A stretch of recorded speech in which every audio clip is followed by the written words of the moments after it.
So, I'm going to read you Mandy chapter 31 today. Where we left off yesterday, Sue told that Mandy might be at the cottage. No one knew where Mandy was, and everyone was worried about her because she was so sick, including the doctor and matron. So Sue did tell. And so the doctor knew that someone new moved into or owned the cottage, and his name was Bill Fitzgerald. So they were calling Bill Fitzgerald to find out if he could go see if Mandy was at the cottage.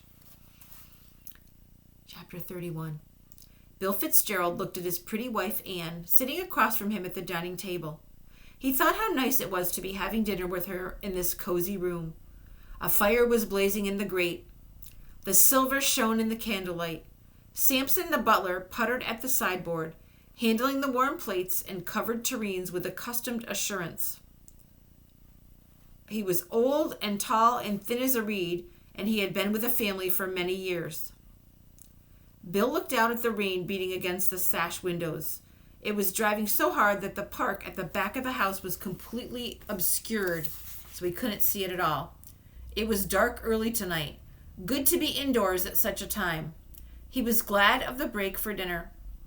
All through the late afternoon he'd been working in his study, poring over the financial ledgers concerning the big estate, trying to plan and shape the future and draw up a suitable budget, and that would keep them within their means through the difficult months ahead. He turned to Anne. What date does Jonathan finish school? The 16th, I think. I can't wait to see his face when he sees this house. Oh, he'll love it, as I do. It's so beautiful here. She smiled across at him. Happy? Yes. Her eyes were warm and affectionate. Samson came across the room carrying a silver platter. He bent and offered it to Anne. As she helped herself to the thinly sliced meat, a telephone in the hallway began to ring. Dash it! Bill drew a weary hand across his eyes. Why does everyone choose the dinner hour to phone? Sam, take it, will you? Tell whoever it is that I have to call back. Yes, sir. The old man placed the meat platter carefully on the sideboard and went quietly out of the room. Anne got to her feet. Here, darling, I'll serve. No sense in all this getting cold. She placed the steaming food in front of her husband, then busied herself with her own plate. She looked across at him. How did you manage this afternoon? Are we going to be able to cope financially? Bill grimaced. Just. It'll mean really pulling in our belts, using as much stuff as we can get from the home farm, that sort of thing. Do you think you can manage on a reduced allowance for a while? It's worth it. Samson came back into the room. Sorry, sir. It's the matron from the orphanage on the phone. I told her you were at dinner. She apologized and said it's very important. She must speak with you right away. Bill made a sound of exasperation. Wouldn't you know it? I'm sure the old dear just wants to introduce herself or make an appointment to visit or something. All right, I'll take it. He strode quickly into the hall and picked up the telephone. He made his voice deliberately brisk. This is Mr. Fitzgerald. What can I do for you, matron? Oh, I'm so sorry to bother you, Mr. Fitzgerald, but something quite dreadful has happened here. I hope you can help me. Bill noted the anxiety in the woman's voice. We've just discovered that one of my girls is missing. It's hard to tell how long she's been gone. The worst part of it is that she's quite sick. She had a fever this morning, and I can't imagine what made her get up and leave the orphanage. Good Lord! I think she may be on your property. That's why I'm calling. I was going to call the police, but I wanted to ask you first if you could possibly help us find her. Is she dark-haired, about 10 years old? Yes. Matron sounded surprised. One of her friends thinks she may be in an old building in the woods, near the wall that divides our property from yours. Or your property from ours. The shell cottage, Bill murmured. Yes, that's it. Oh, do you think you could check for me? I'm really quite worried. She could be seriously ill by now. I'll certainly do my best. I'm glad you called. Look, I'll get onto it right away, and I'll call you back. Oh, thank you. Give me your number. Bill scribbled hastily on a pad as she gave it to him. Right. Now, if I find her, I'll bring her here. Could you call a doctor?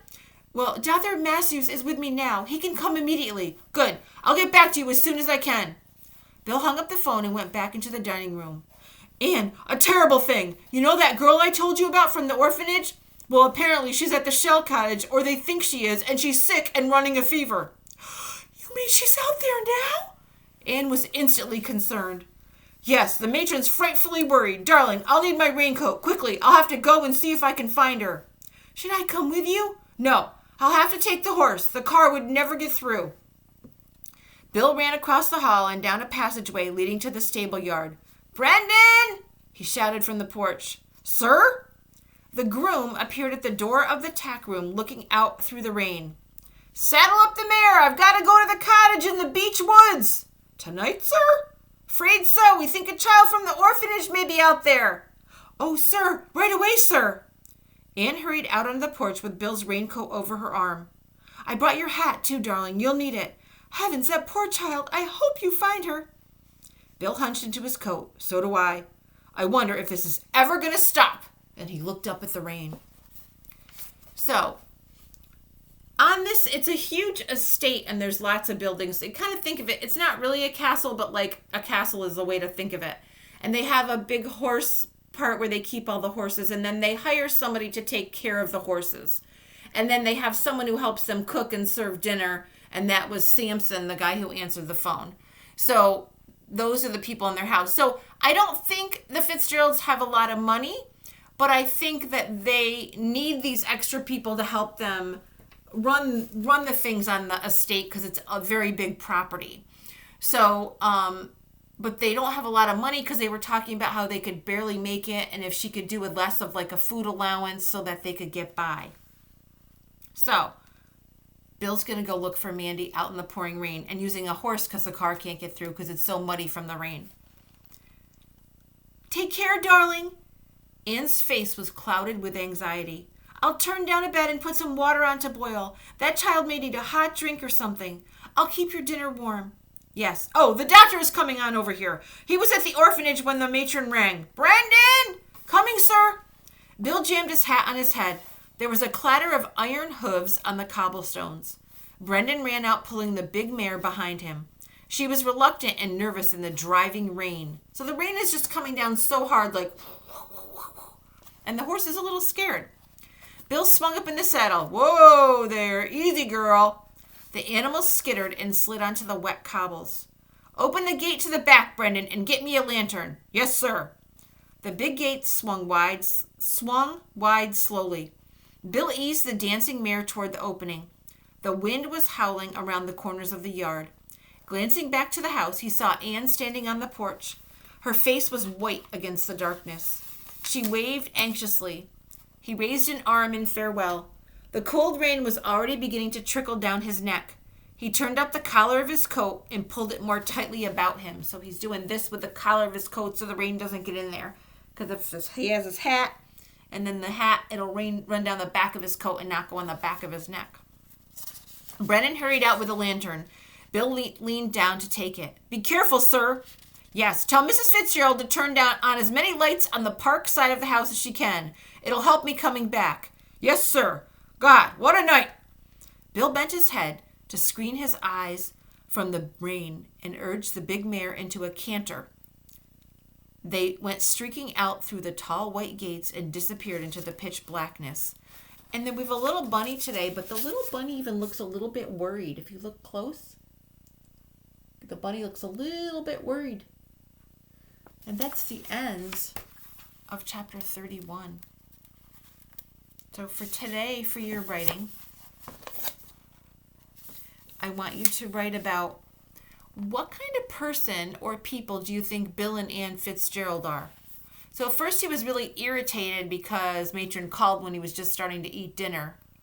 But what do you think about him now as a character? So think about his character traits and think, what kind of person is he? And then what kind of person is his wife, Anne? And write about that today. What kind of character traits do they have? Are they good, bad, happy, sad? Think about all those synonyms you did with Mrs. Allen and use those words. Have a great weekend, and I will be here on Monday to read you chapter 32. And we are still in autumn, but Monday is the last chapter in autumn, and then we go into winter. So we're very close. So it's really cold outside and really yucky weather because it's almost wintertime. So have a good weekend. I'll see you next week on Monday.